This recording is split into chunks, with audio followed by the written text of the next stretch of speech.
기회비용을 주지 않으면 오히려 기사 입장에서는 손해입니다.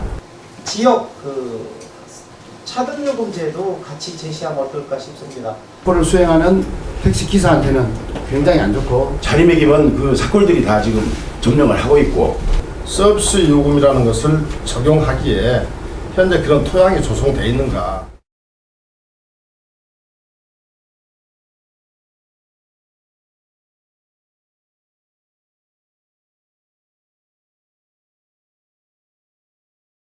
조합이 이런 토론회를 이제 주도해 나가서 전국적으로 펼치는데, 우선 내부적으로 먼저 출발 때 우리가 알차게 하기로 했습니다. 보충해서 부서에서 요구를 하고 대외적으로 갈 때는 깔끔하고 내용 있게 이렇게 진행될 수 있는 첫 토론회로 계기를 만들어 주셨으면 좋겠다. 지금부터 서울 개인택시 조합의 요금 체계의 변화를 모색한다라는 주제 아래 탄력적 풀 서비스 요금제도 개선 정책 토론회를 시작하도록 하겠습니다. 우리 조합 45년 역사에 아마 이런 정책 토론회는 오늘이 처음이 아닌가 이렇게 생각이 듭니다. 저 역시 오늘 처음 맡아보는 회의 진행이다 보니까 진행상 조금 미스컬적이 있다 하더라도 패널분들께서 많은 양해를 해주시면 고맙겠습니다. 콜비라는 것은 사실 원가 코스트 개념으로 비용에 대한 보상을 뜻하는 것이고요. 그리고 콜 서비스 요금은 비용을 포함한 용역, 서비스 개념에 대응하는 기회 비용에 대한 보상으로서 콜 서비스 요금이라고 명칭을 했다. 이렇게 정의하시면 되겠습니다. 다음. 지금 이제 탄력적 콜 서비스 요금제랑 이 정의를 내리고자 합니다.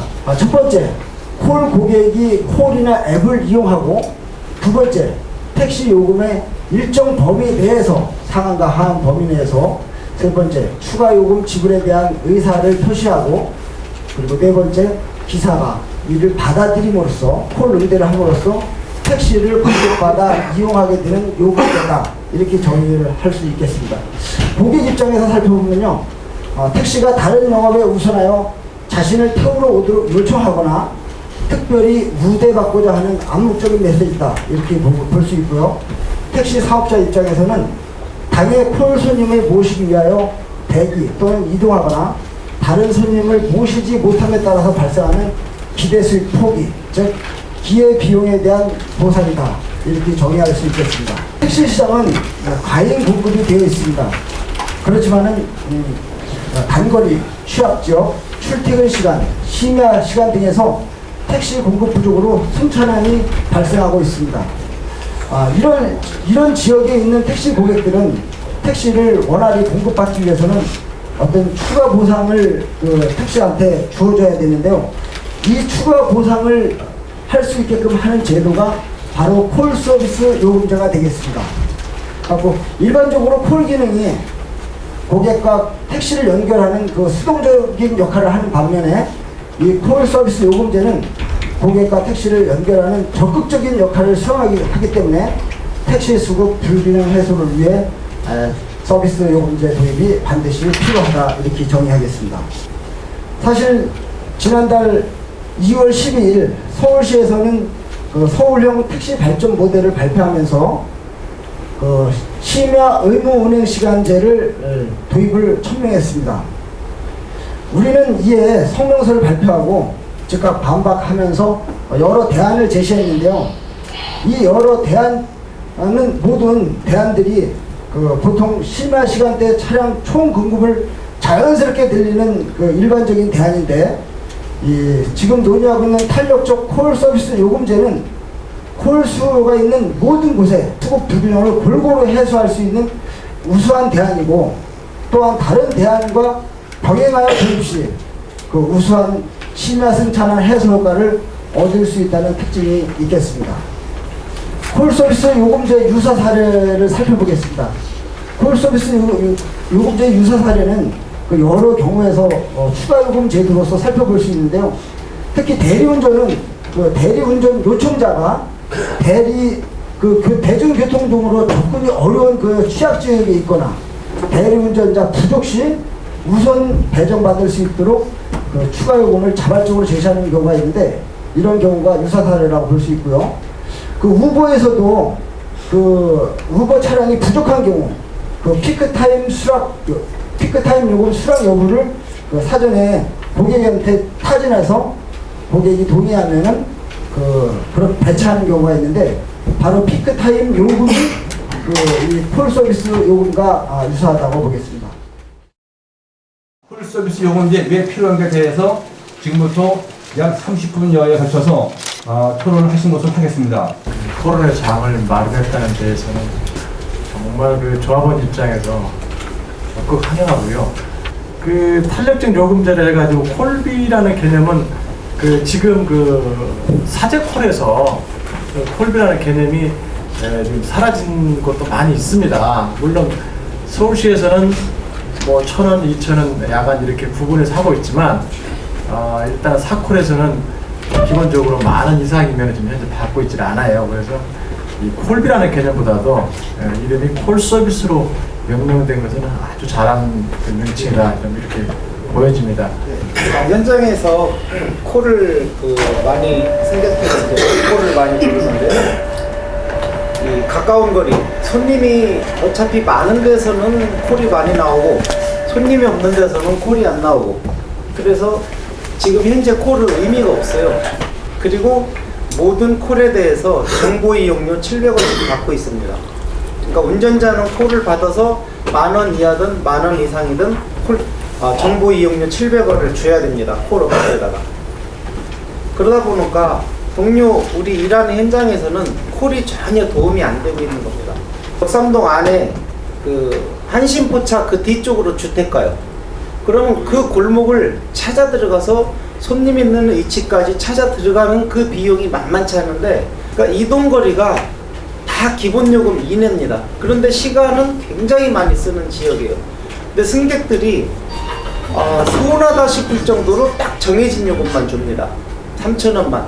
그래서 이 중형 택시를 콜을 이용했을 때는 최소한 5,000원 정도는 최저 요금이다, 이렇게 생각을 합니다. 5,000원 정도가 안 된다면 아무도 그 콜을 수행할 사람이 없다. 요즘에 이런 경우가 있습니다. 요즘에 그 공항 버스 내리는 데는 택시가 안 갑니다, 일부러.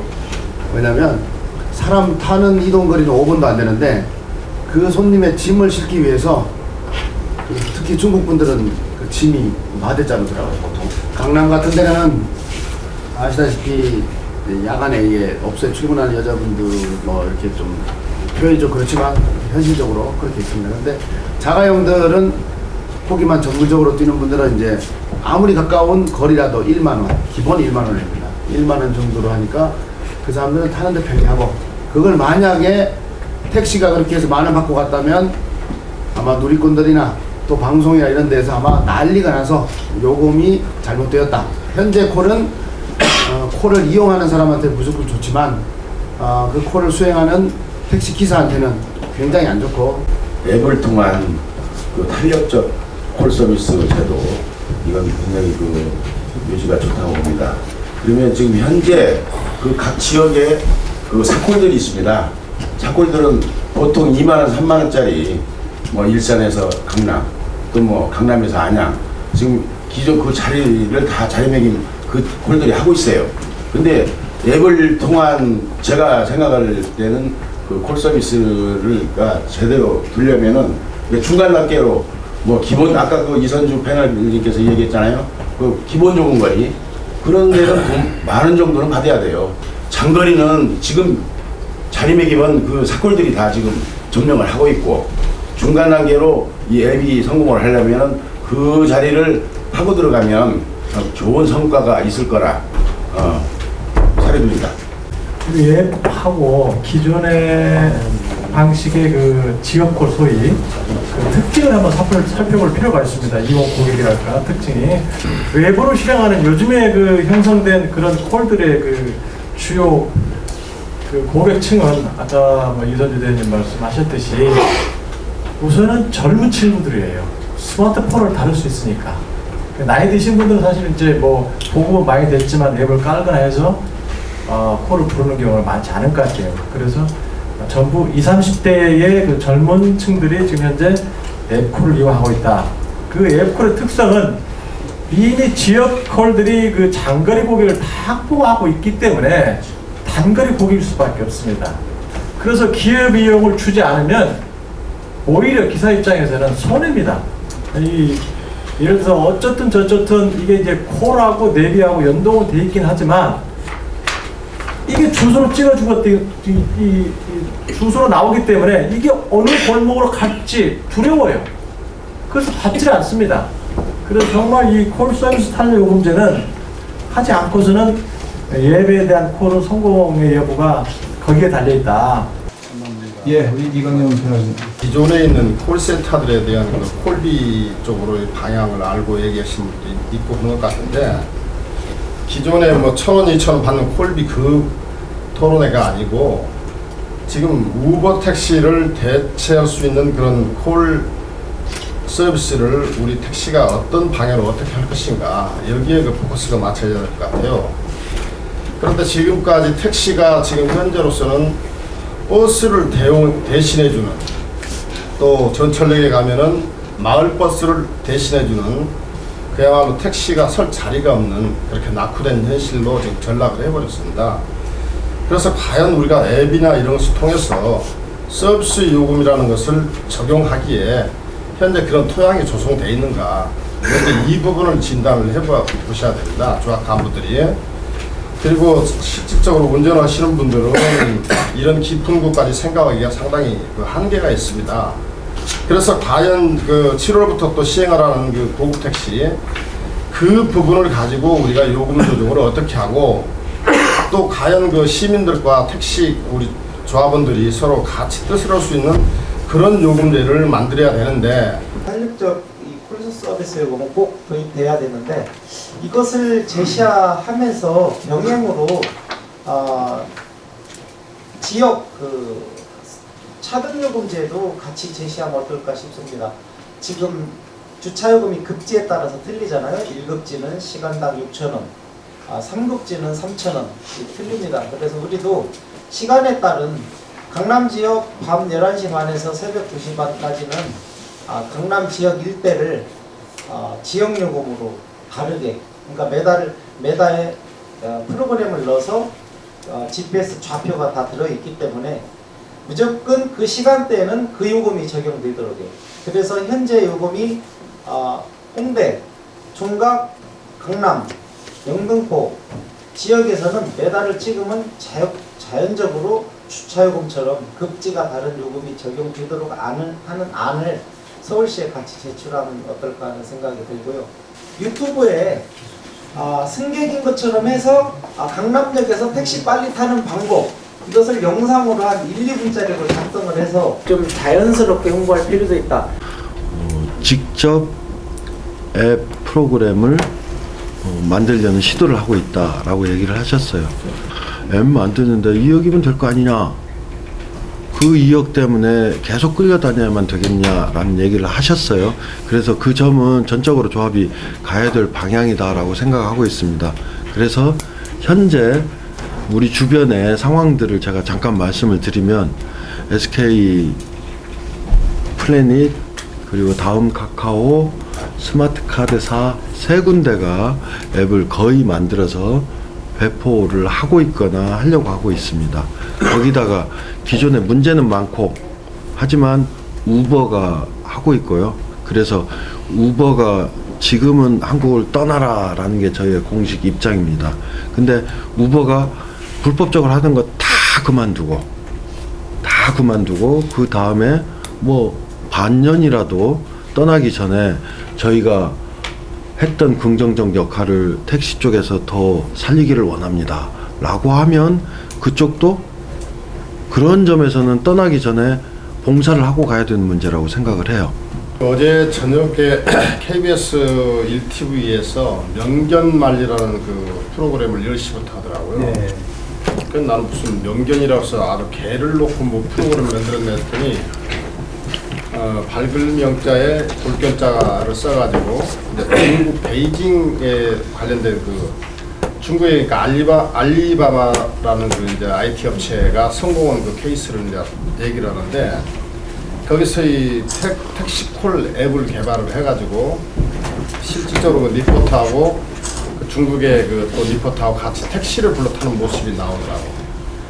근데 그 앱에 들어가서 딱 그 택시콜을 누르면 근처에 있는 기사들 얼굴서부터 차량 번호 신사까지 거의 다 뜨는 거예요. 거기서 또 놀라운 것은 뭐냐면 그 앱을 통해서 카풀이 이루어진다는 거예요. 내가 여기서 지금 현재 뭐 시청을 가는데 자기들끼리 그 앱을 통해서 나 혼자 타고 가. 그러면 그러니까 앱을 통해서 합성이 되는 거예요. 쉽게 얘기하면.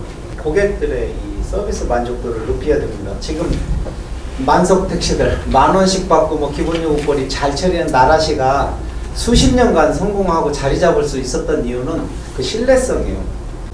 나라시 택시가 내 앞에 딱 도착하고 친절하고 또 내 목적지까지 여러 말 설명할 필요가 없고, 그런데 우리 동료들의 약 80%는 그 서비스가 안 됩니다. 우선 웹콜을 받을 줄 아는 분들이 너무 적고 50% 좋다 이겁니다. 그럼 콜이 승낙이 됐는데 이런 10,000원 또는 기본요금 3,000원 거리에 6,000원을 지불할 정도의 고급 승객들이 한 번 이용하고 이용 안 할 정도인 경우가 약 70%에 달합니다. 왜냐? 내 집을 못 찾아와요, 기사님이. 내비를 보고 찾아갈 능력이 안 돼요, 우리 동료들이요. 관심 분야를 나눠가지고 나이대로 좀 나눠가지고 60 이상 65세 되신 분들은 그분들은 건강이 우선이고 어떻게 하면 생활 유지 가족들 관계 이게 우선이지 그런 게 좀 있습니다. 그리고 저희 같이 젊은 사람들은 아무래도 이제 돈벌이나 또 콜 수행했을 때 이득이 되지 않을까 이런 데 관심이 있거든요. 올해 교육을 좀 세대별로 나이별로 좀 나누고 특히 여자분들이 한 460명 정도가 되시거든요.